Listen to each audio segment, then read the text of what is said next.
지금 중국이 붕괴하고 있습니다. 충격적인 사실은 이 모든 것을 한국이 일주일 전에 예측했다는 것입니다. 한국이 중국보다 나을 게 뭐가 있다고? 저는 2년 전까지만 해도 이렇게 생각했습니다. 하지만 중국에서 벌어진 그 끔찍한 재앙을 목격하고 한국에서 직접 경험한 충격적인 현실을 알게 된 후 세계적인 건설 기술 컨설턴트로 활동하면서도 한국을 완전히 무시했거든요. 제 모든 편견이 산산조각 났습니다. 도대체 무엇을 봤길래 세계적 전문가인 제가 이렇게까지 충격을 받았을까요? 그 놀라운 이야기를 지금부터 들려드릴게요. 그 전에 이 영상이 도움이 되셨다면 좋아요와 구독 부탁드립니다. 여러분의 관심이 더 좋은 콘텐츠를 만드는 원동력이 됩니다. 저는 클라라 린입니다. 32살이고 프랑스 출신이죠. 세계 곳곳을 돌아다니며 재난구조와 첨단 기술 컨설팅을 해왔어요. 글로벌 건설사의 기술 책임자로 일하면서 중국과 한국에서도 꽤 많은 프로젝트를 경험했습니다. 그날도 평범한 하루였어요. 베이징 시내 고층 빌딩에서 중국 정부 관계자들과 회의를 하고 있었거든요. 회의실 창밖으로는 거대한 구름 제어 시설이 보였습니다. 중국이 자랑하는 최첨단 인공구름 제어 기술이었죠. 중국 관계자가 자신만만하게 말했습니다. 우리 기술이면 자연재해도 마음대로 조절할 수 있어요. 태풍, 그런 거 우리에겐 아무것도 아니에요. 저는 속으로 고개를 끄덕였어요. 중국의 기술력은 분명 대단했거든요. 하지만 뭔가 찜찜한 기분이 들었습니다. 자연을 너무 쉽게 생각하는 것 같았어요. 회의가 끝나고 호텔로 돌아가는 길이었습니다. 갑자기 하늘이 이상하게 변하기 시작했어요. 먹구름이 몰려오더니 바람이 세차게 불기 시작했죠. 처음엔 그냥 비가 오나 보다 했는데 이게 아니었습니다. 택시 기사가 당황하며 라디오 볼륨을 높였어요. 초대형 태풍이 예상보다 빠르게 접근하고 있습니다. 모든 시민은 즉시 대피하시기 바랍니다. 저는 깜짝 놀랐어요. 아까 회의에서는 태풍 따위 문제없다고 했잖아요. 그런데 이게 뭔 상황인지 이해할 수가 없었습니다. 호텔에 도착했을 때는 이미 도시 전체가 아수라장이었어요. 거리에는 간판들이 날아다니고 나무들이 뿌리째 뽑혀나갔습니다. 호텔 로비에서 뉴스를 보니 더 충격적이었죠. 인공구름 제어 시스템이 오작동을 일으켜 태풍의 위력이 더욱 강해진 것으로 추정됩니다. 저는 말이 나오지 않았어요. 자연을 조절할 수 있다던 그 오만한 기술이 오히려 재앙을 키운 거였습니다. 호텔 창문 너머로 보이는 광경은 참혹했어요. 물에 잠긴 도로, 무너진 건물들, 그리고 도움을 요청하는 사람들의 모습. 며칠 후 피해 상황이 정리되었을 때 그 규모는 상상을 초월했습니다. 수만 명의 사상자와 수조 원의 재산 피해. 자연재해라기보다는 인재에 가까웠죠. 저는 그때 깨달았어요. 기술이 아무리 발전해도 자연 앞에서는 겸손해야 한다는 것을. 그리고 오만이 얼마나 위험한 것인지도 말입니다. 중국의 무모한 도전이 결국 수많은 사람들의 생명을 앗아간 거였어요. 피해 복구 작업에 참여하면서 저는 생각했습니다. 진짜 기술력이란 무엇일까? 자연을 정복하려는 오만함이 아니라 자연과 조화롭게 살아가는 지혜가 아닐까요? 그 순간부터 저희 기술에 대한 관점이 완전히 바뀌기 시작했어요. 중국에서의 그 끔찍한 경험 후 저는 아시아 각국의 기술 수준에 대해 다시 생각해 보게 되었습니다. 특히 한국 말이에요. 사실 저는 한국에 대해 좋지 않은 선입견을 갖고 있었어요. 2년 전 상하이에서 있었던 일이 떠올랐습니다. 국제건설기술 컨퍼런스에서였죠. 저는 중국 측 프로젝트를 담당하고 있었는데 한국에서 온 엔지니어 팀과 경쟁 입찰을 하게 되었거든요. 그때 한국팀 리더가 김태연이라는 40대 남성이었어요. 첫 미팅에서 김태연은 정말 자신감 넘치게 프레젠테이션을 했습니다. 우리 기술이면 중국보다 더 안전하고 효율적인 시스템을 구축할 수 있어요. 솔직히 저는 웃었어요. 속으로 말이죠. 한국이 중국보다 나을 게 뭐가 있다고. 중국은 거대한 시장과 막강한 자본력을 가진 나라잖아요. 그에 비해 한국은 그냥 작은 나라 아닌가요? 입찰 결과는 중국 측 승리였습니다. 저는 당연한 결과라고 생각했어요. 김태연의 표정이 아직도 기억나네요. 실망스러워 하면서도 언젠가는 우리 기술의 진가를 보여드릴 기회가 있을 겁니다 라고 말했거든요. 그때 저는 비웃었어요. 언젠가라니, 참 한국 사람들은 낙관적이네요. 지금 생각해보면 정말 무례했던 것 같습니다.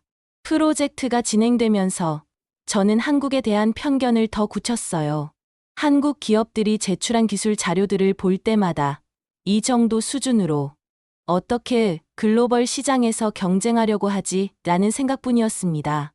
동료들과 이야기할 때도 마찬가지였어요. 한국? 그냥 일본 따라하기 바쁜 나라 아니야? 기술력도 별로인데 자존심만 세다니까. 이런 식으로 말했거든요. 특히 한국의 건설 기술에 대해서는 완전히 무시했습니다. 작은 나라에서 무슨 대단한 기술이 나올 수 있겠어. 그냥 외국 기술 베껴서 쓰는 수준일 텐데. 하지만 가끔 이상한 소식들이 들려왔어요. 한국이 해외에서 수주한 대형 프로젝트들, 그리고 성공적으로 완공했다는 뉴스들. 저는 그것도 운이 좋았거나 다른 나라 기술을 빌려온 거겠지라고 생각했습니다. 그런데 중국에서 그 재앙을 겪고 나니 생각이 달라지기 시작했어요. 과연 기술의 진정한 가치는 뭘까? 크고 화려한 것이 정말 최고일까? 혹시 제가 놓치고 있는 게 있는 건 아닐까요? 김태연이 마지막에 했던 말이 자꾸 떠올랐습니다. 언젠가는 우리 기술의 진가를 보여드릴 기회가 있을 겁니다. 그때는 그냥 패배자의 변명이라고 생각했는데 지금은 왜 그렇게 확신에 차 있었는지 궁금해졌어요. 베이징에서의 재앙은 시간이 지날수록 더욱 참혹한 모습을 드러냈습니다. 저는 복구 작업 컨설턴트로 계속 중국에 머물러야 했어요. 그리고 그 과정에서 중국의 진짜 모습을 제대로 보게 되었죠. 재해 발생 직후 중국 정부의 대응은 정말 한심했습니다. 우선 책임 회피부터 시작했어요. 이번 태풍은 예측 불가능한 자연재해였다며 인공구름 제어 시스템의 오작동은 쏙 빼고 발표했거든요. 저는 정부 관계자들과 회의를 하면서 답답함을 느꼈어요. 시스템 점검은 제대로 했나요? 안전 매뉴얼은 준수했고요. 제가 물어보니까 서로 눈치만 보더라고요. 한 관계자가 조심스럽게 말했습니다. 사실 예산 절약을 위해 일부 안전 점검을 생략했어요. 그리고 외국 기술을 그대로 베껴서 만든 부분이 많아서 저는 할 말을 잃었어요. 그 화려한 기술이라는 게 결국 남의 것을 대충 짜깁기 한 것뿐이었다니까요. 게다가 안전은 뒷전이고 말이죠. 피해 현장을 돌아보면서 더 충격적인 사실들을 알게 되었습니다. 무너진 건물들의 구조를 보니 기본적인 내진 설계도 제대로 안 되어 있었어요. 이런 부실 공사로 어떻게 시민들의 안전을 지킨다고 했을까? 구조 작업에 투입된 장비들도 마찬가지였습니다. 겉보기에는 최신형이었지만 막상 사용해보니 고장이 계속 났어요. 부품 하나하나가 조잡하게 만들어진 티가 확연히 났거든요. 가장 화가 났던 건 피해자들을 대하는 정부의 태도였어요. 보상은 최소한으로 하면서 언론 통제는 철저히 했습니다. 국가 기밀이라며 해외 언론의 취재도 막았죠. 어느 날 한 피해자, 가족을 만났어요. 태풍으로 집을 잃은 50대 부부였는데 남편이 제게 이렇게 말했습니다. 우리는 정부를 믿었어요. 최첨단 기술로 모든 걸 해결할 수 있다고 했으니까. 근데 결국 우리만 당한 거네요. 그 말이 가슴에 박혔어요. 기술의 발전이 정말 사람들을 위한 것인지 아니면 그냥 권력자들의 자랑거리인지 생각하게 됐거든요. 복구 작업이 진행되면서 중국의 한계가 더욱 명확해졌습니다. 기술력은 겉만 번지르르하고 실속은 없었어요. 무엇보다 시민들의 안전보다는 체면을 더 중시하는 모습이 역겨웠습니다. 몇 달 후 또 다른 사고가 터졌어요. 급하게 복구한 건물 하나가 다시 무너진 거였습니다. 이번에도 부실 공사가 원인이었죠. 저는 그때 확신했어요. 이 나라의 기술은 진짜가 아니라는 것을. 그러면서 자연스럽게 다른 나라들이 궁금해졌습니다. 정말 제대로 된 기술을 가진 나라는 어디일까? 시민들의 안전을 최우선으로 생각하는 나라는.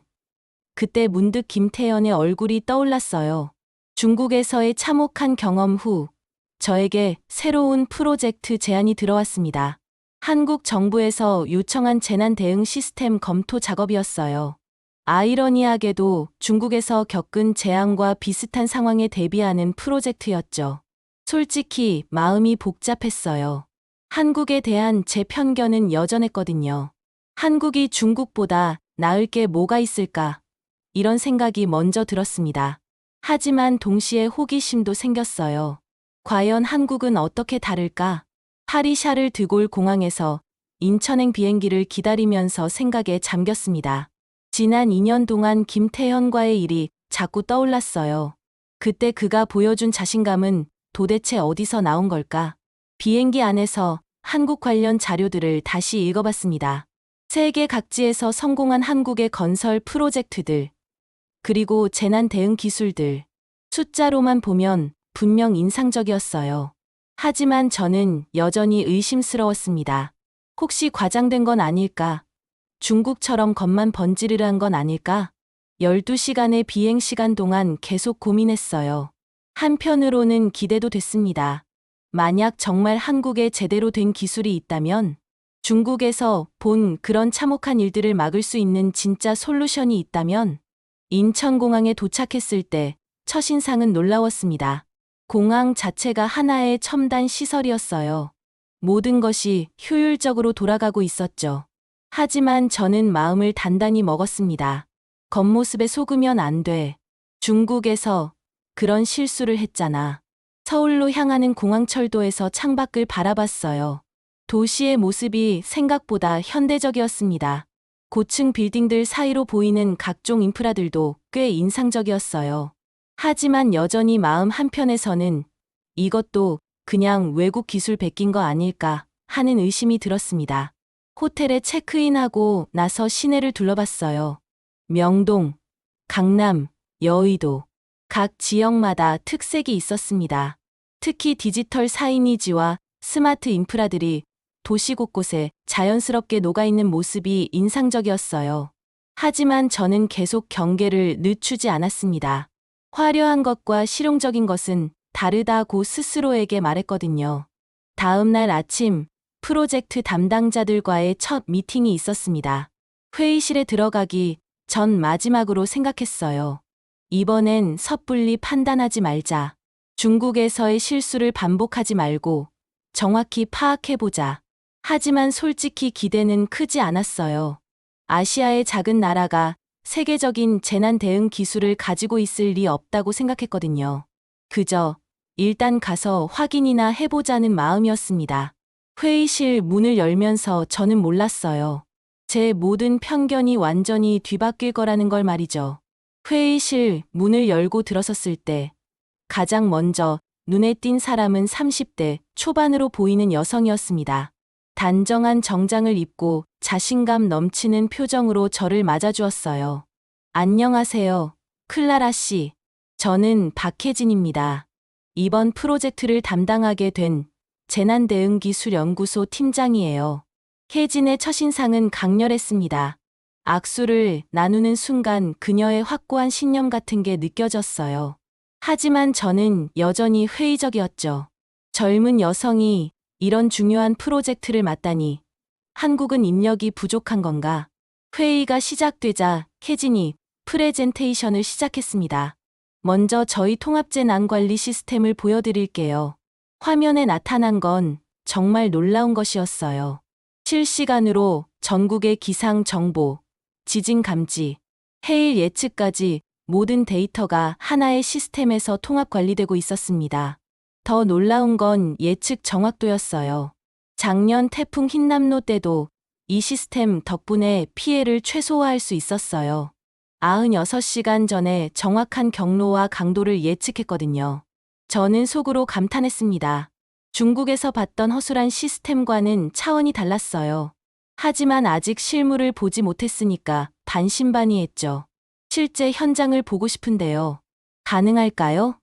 혜진이 환하게 웃었습니다. 당연히 준비했습니다. 지금 바로 출발할게요.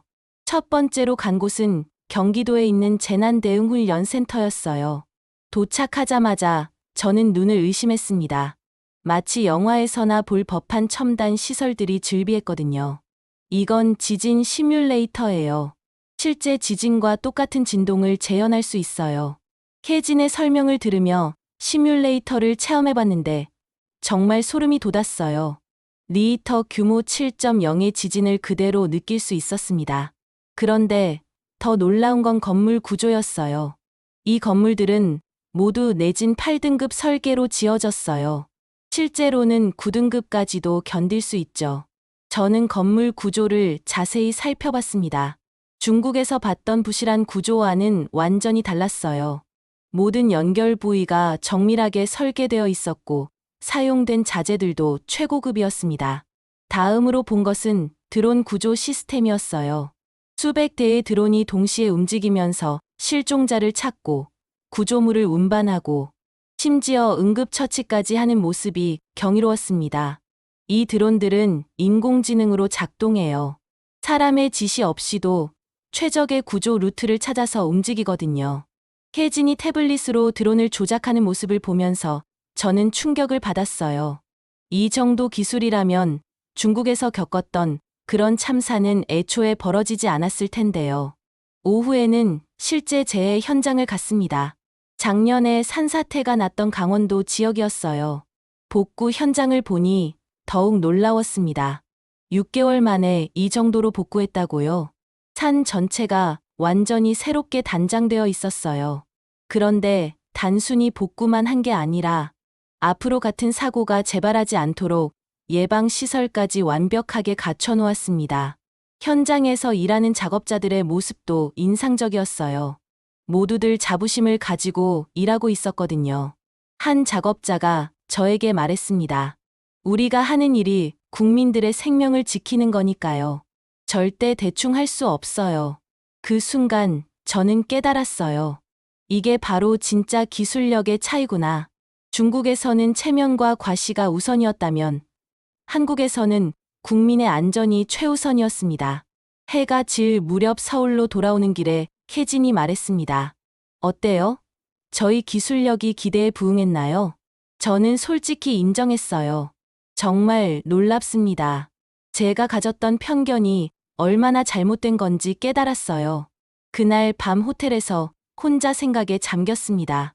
나의 오만함이 얼마나 무서운 것인지, 그리고 작은 나라라고 무시했던 한국이 실제로는 세계 최고 수준의 기술을 가지고 있다는 사실.